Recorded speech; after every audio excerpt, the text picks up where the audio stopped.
Generation was begun in about 2004, roughly. I was working down in London in an old fire engine factory, the Merryweather factory. This is my studio. I just returned from New Orleans and I was making that work. I basically came up with some designs which were then reviewed by a kind of internal panel.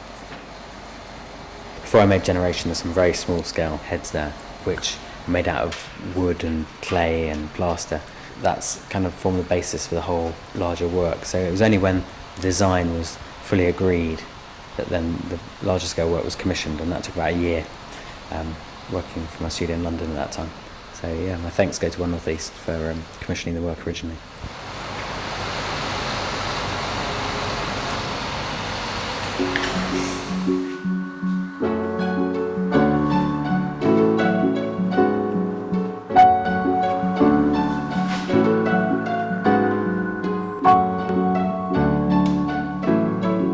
I was kind of interested in the sort of utopian ideals that grew up around all this geometry, and it was like the distillation of 3,000 years of mathematics and these simple triangulated three-dimensional curves. I'm also interested in the way that we're constantly reinventing the way we describe ourselves through technology.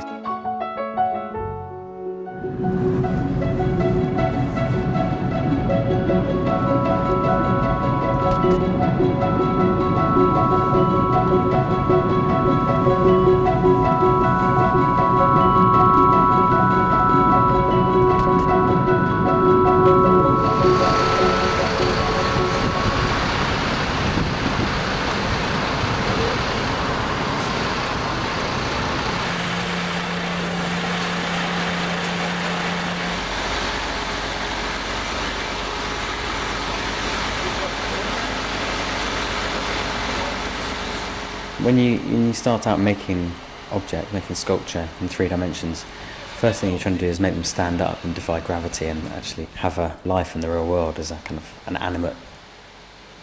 The first sculptures I made probably used wire and wax and bits of, over the years I've started to make work for sites outside and sites in the real world, so they've got to kind of be pretty robust.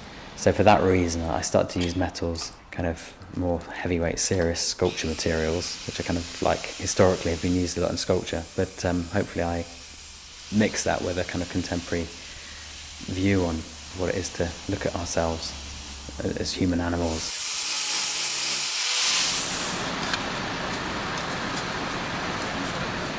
There's not one given meaningful, but the following 2 heads, the stainless steel one and the iron one, resonate with different areas of human endeavour, if you like.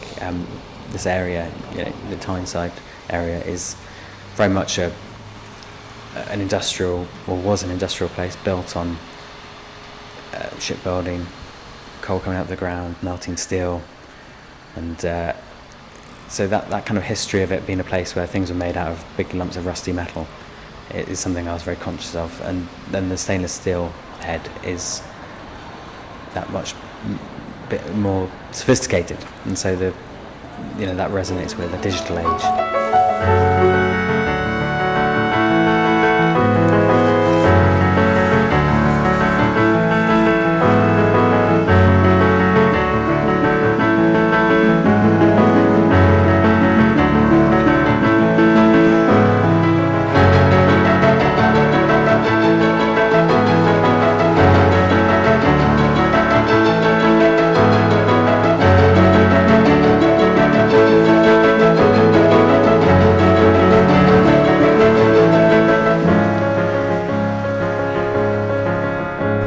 It's strange to be invited back to the place you studied. It's a bit like going back to school.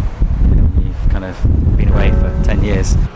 It's one of those things, isn't it? If your parents like your art, then are you doing it right? You wonder, don't you? So it's a funny thing to be brought back from the place where you trained. But I take it as a compliment, I suppose. That they wanted these pieces for their campus. So it's kind of like accreditation, but then you also as an artist, that's kind of strange.